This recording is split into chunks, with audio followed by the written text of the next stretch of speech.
À quoi sert le fer dans notre corps? Pourquoi on dit que le manque de fer est mauvais pour notre santé? Et comment, avec l'alimentation, on peut augmenter naturellement notre taux de fer? Je vous dirai d'ailleurs à la fin de la vidéo des aliments hyper courants que beaucoup de personnes prennent et qui font baisser le fer. Bonjour tout le monde, bienvenue dans cette nouvelle vidéo, bienvenue sur Charles.co, votre chaîne santé sur laquelle on parle de tous les sujets. Et aujourd'hui, on va parler d'alimentation et en particulier des aliments qui augmentent le fer. Charles.co, comme vous le savez, c'est aussi un site de téléconsultation sur lequel on peut consulter pour différents problèmes de santé, comme par exemple des problèmes d'obésité. Si vous avez une obésité au sens médical, on peut consulter un médecin spécialisé dans le domaine de la médecine nutritionnelle et de la médecine de l'obésité. Il vous dira ce qu'il faut faire. Il y a un programme d'accompagnement pour faire les efforts nutritionnels nécessaires, l'activité physique et même la prise en charge psychologique des comportements, des compulsions alimentaires. En tout cas, si vous avez des problèmes de santé, vous consultez ou vous allez sur le site pour téléconsulter, vous choisissez le type de problème pour lequel vous souhaitez téléconsulter,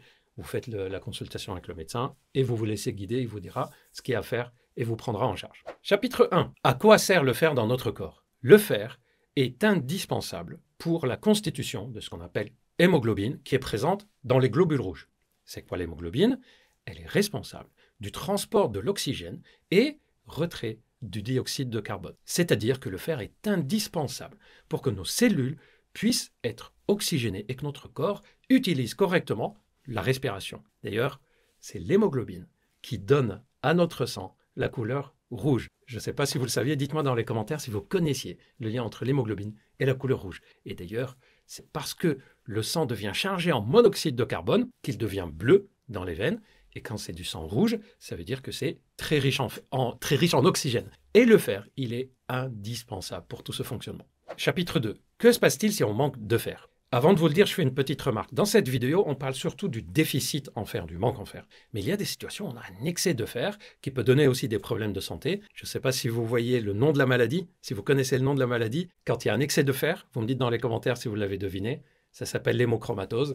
Et d'ailleurs, un des traitements encore courants de nos jours de l'hémochromatose, l'excès de fer, c'est le fait de faire des saignées. Un des plus vieux traitements qui existent. Parlons donc du déficit en fer. Que se passe dans notre corps si on manque de fer? On manque de fer, ça veut dire qu'on ne peut plus fabriquer d'hémoglobine. Donc, on ne peut plus avoir une bonne circulation d'oxygène. C'est ce qu'on appelle avoir de l'anémie. Et plus précisément, on appelle ça une anémie ferriprive. Ça veut dire anémie par privation en fer. Pourquoi on précise anémie ferriprive? Parce qu'il y a d'autres causes d'anémie, comme par exemple la mauvaise absorption ou déficit en vitamines, en particulier B9, B12. Et qu'est-ce que ça peut provoquer l'anémie? En fait, ça va provoquer un manque d'oxygénation dans notre corps, donc ça va donner de la fatigabilité. Quand on se lève, on a la tête qui tourne, une hypotension orthostatique, essoufflement lors des activités physiques, une pâleur, on a le visage, on est moins d'hémoglobine, donc moins de couleur rouge dans le sang, donc on devient pâle. Et ça peut aller jusqu'à faire une décompensation de certaines maladies comme une insuffisance cardiaque, voire provoquer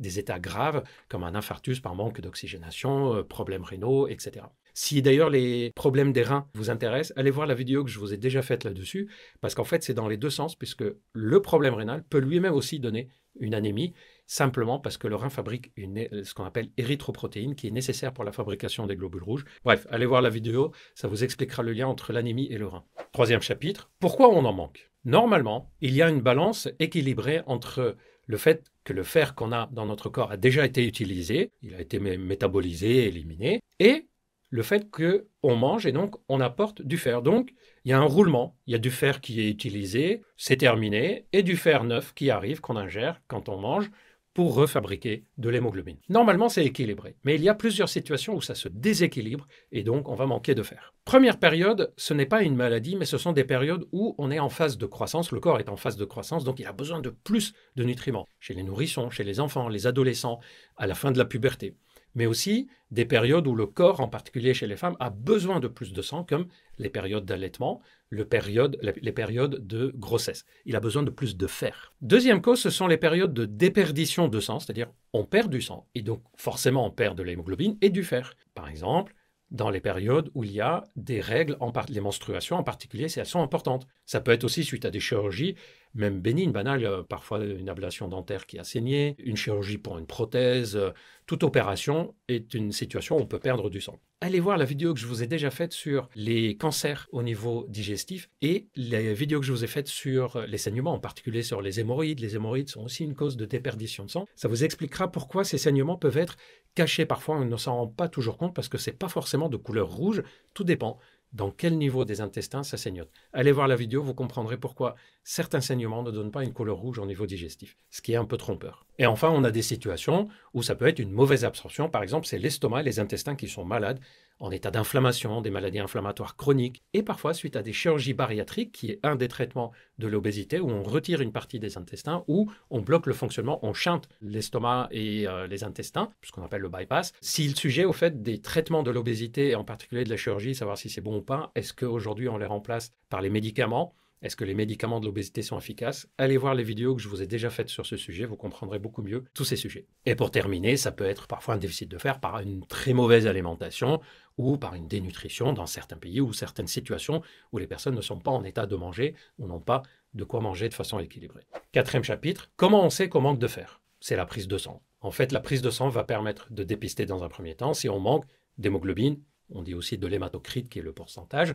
Si on en manque et on a aussi les volumes du globule rouge qui sont petits, ce qu'on appelle anémie microcytaire, puisqu'il y a moins de fer, il y a moins d'hémoglobine, les globules rouges diminuent de taille. Là, on va suspecter qu'on manque de fer. Et donc, il y a une deuxième prise de sang qui va venir doser le fer, et en particulier la ferritine, qui reflète notre stock de fer dans notre corps et pas seulement la présence de fer dans les globules rouges ou dans le sang. Donc, c'est la prise de sang qui permet de dire on manque de fer. Quels sont les 8 aliments qu'on peut manger pour augmenter naturellement notre taux de fer? Qu'on soit en anémie ou qu'on veuille simplement faire de sorte d'avoir un équilibre en fer et s'assurer que notre alimentation permet d'être tout le temps en équilibre par rapport à ça. Voici les 8 aliments qui sont les plus riches en fer. Mais juste après, je vous dirai quels sont les nutriments qui peuvent diminuer le taux de fer et aussi ceux qui peuvent l'augmenter. D'ailleurs, dans les commentaires, dites-moi, d'après vous, quel est l'aliment qui apporte le plus de fer? Parce que là, je vais vous dire les 8, mais je vais vous les dire du 8e au premier. Et le 8e va vous surprendre. Allez, on commence tout de suite. Numéro 8, le thym. Il est très riche en fer, tout comme le cumin d'ailleurs et le curry. Sauf que, même si c'est très riche en fer, on n'en mange pas non plus 100-200 grammes par repas. Donc, comme on n'en mange pas des quantités énormes, n'hésitez pas à en mettre dans vos salades, dans les plats, etc. C'est toujours un petit plus. Numéro 7, les lentilles, pois chiches, haricots rouges. D'ailleurs, un des plats les plus riches en fer, c'est les lentilles avec quelque chose dessus. Ce quelque chose, vous savez ce que c'est? Je vous le dis, promis, juste après. Numéro 6, les légumes, et en particulier les légumes à feuilles vertes. Je suis sûr que vous êtes en train de penser à un légume. Les épinards. On nous a bassinés avec les épinards. Popeye qui mangeait, vous connaissez le dessin animé Popeye?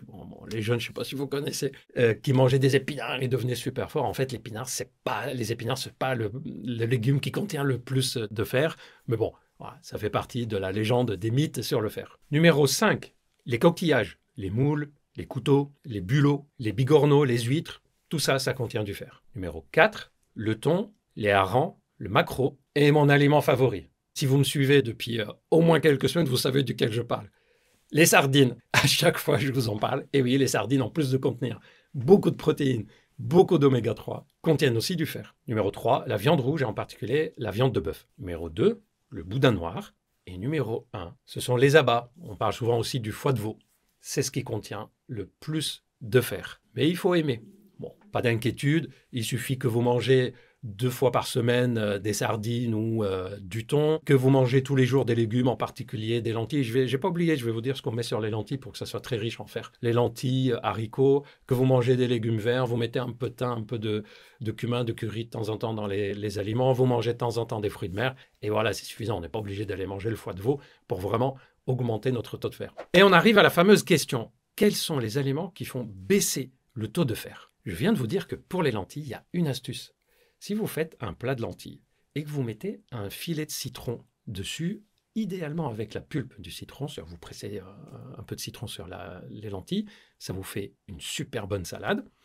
Et en plus, le corps va absorber encore mieux le fer qu'il y a dans les lentilles. Pourquoi? Parce qu'en fait, il y a deux types de fer. Il y a le fer qui est d'origine animale, on a parlé des viandes, des abats, des fruits de mer, et il y a le fer qui est d'origine végétale. Il se trouve que le fer d'origine végétale est mal absorbé. Par exemple, s'il y a beaucoup de fer dans un aliment végétal par rapport à un aliment animal, le corps va absorber moins bien celui qui est dans les végétales. Sauf si on lui rajoute de la vitamine C. La vitamine C accélère et améliore l'absorption du fer, et donc le fer présent dans notre estomac va passer beaucoup plus facilement dans le sang. Donc des lentilles ou autres plats, des légumes avec du citron dessus, vous êtes sûr d'absorber correctement le fer. Et à l'inverse, il y a deux nutriments qui sont très courants et qui diminuent l'absorption du fer. Vous l'avez? Le thé et un peu le café. Et oui, le thé et le café font l'effet inverse de la vitamine C, c'est-à-dire si vous mangez des choses qui contiennent du fer, mais que vous avez bu juste après ou pendant du thé ou juste après le repas un café, mais malheureusement le fer sera éliminé et ne sera pas correctement absorbé par votre intestin et ne va pas aller nourrir l'hémoglobine. Donc, si vous êtes dans une période où vous souhaitez augmenter votre taux de fer, après un don du sang, pendant une période d'essaignement, pendant une période où vous avez des menstruations, ou simplement vous avez un déficit en fer, je vous conseille d'éviter le thé ou le café à la fin des repas ou juste avant le repas. Par contre, si vous êtes un fan de thé et de café parce que c'est très bon pour la santé, aucun problème, vous pouvez les continuer, mais à distance des repas. Voilà, j'espère que cette vidéo vous a plu, que vous avez appris des choses. N'hésitez pas à me dire dans les commentaires si vous avez trouvé les réponses, si vous connaissiez tout ça, si vous avez aussi vos petites astuces de recettes avec les aliments que je vous ai donnés, et si vous avez envie que je vous fasse d'autres sujets de ce type sur l'alimentation. Petit rappel, si vous avez des problèmes de santé, des problèmes d'obésité par exemple, n'hésitez pas. Vous pouvez consulter votre médecin ou téléconsulter si c'est plus facile pour vous. Quant à moi, je vous donne rendez-vous très rapidement pour plein d'autres vidéos. D'ici là, prenez bien soin de vous.